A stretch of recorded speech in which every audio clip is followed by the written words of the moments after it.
April 5th, 1839. Robert Smalls was born into the mortal world. His mother was a slave named Lydia Smalls, and his father is speculated to have been his and Lydia's slave master, John McKee. Early on, it was obvious that McKee gave Robert much better treatment among the other slaves. Lydia Smalls was worried that this special treatment would cause him to grow up not knowing the unfair institution he was born into, so she sent him into the fields to watch other slaves work and witness them being punished by their owners. Small's defiant mindset thereafter is attributed to this lesson, and he frequently spent the night in the Beaufort jailhouse for challenging local slave laws. But these trips to the doghouse didn't dull this bona fide buster's spirit for revolution.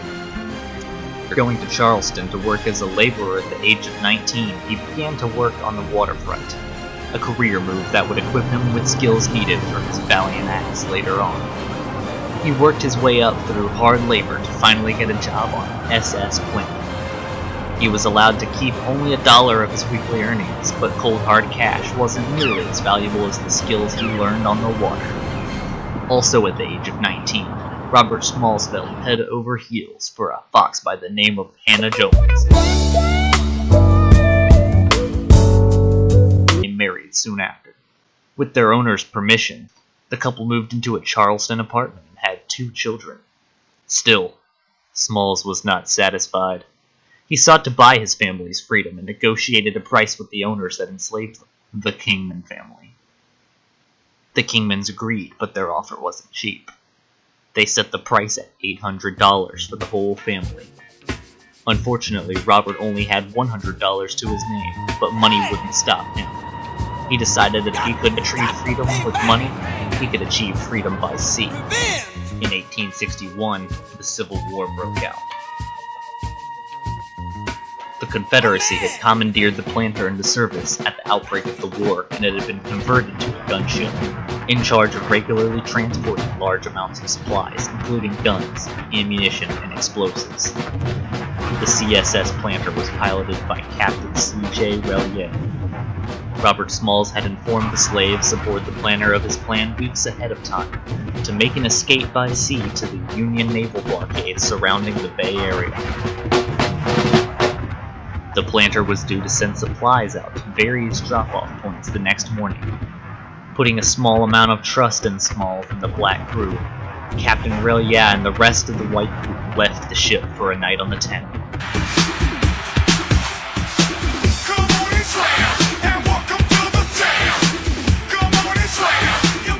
On May 13th, 1862, at 3 a.m., Smalls decided it was go time. He gathered the men and sent their families below deck as they moved out onto the current out of the Charleston harbor.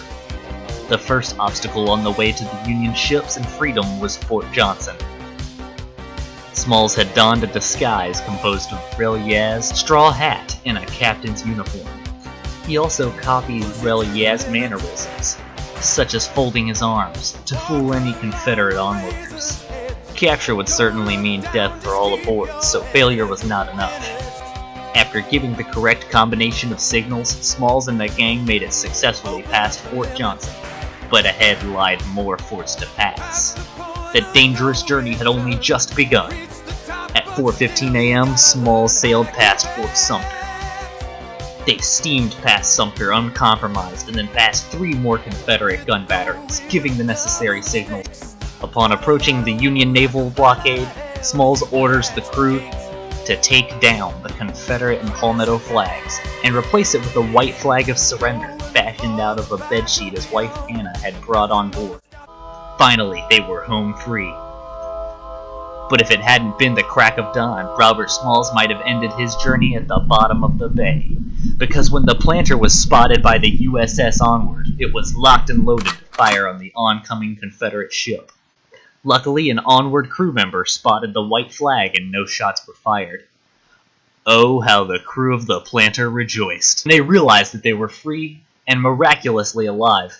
There was celebration as Lieutenant J. Frederick Nichols of the USS Onward ordered his sailors to open her ports.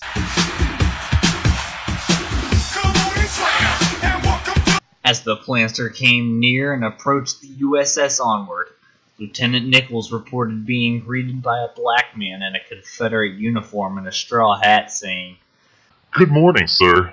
I've brought you some of the old United States guns, sir." Lieutenant Nichols boarded the planter and was welcomed by Smalls, who asked for a United States flag to fly over the planter. Smalls surrendered the ship and its cargo to the Union.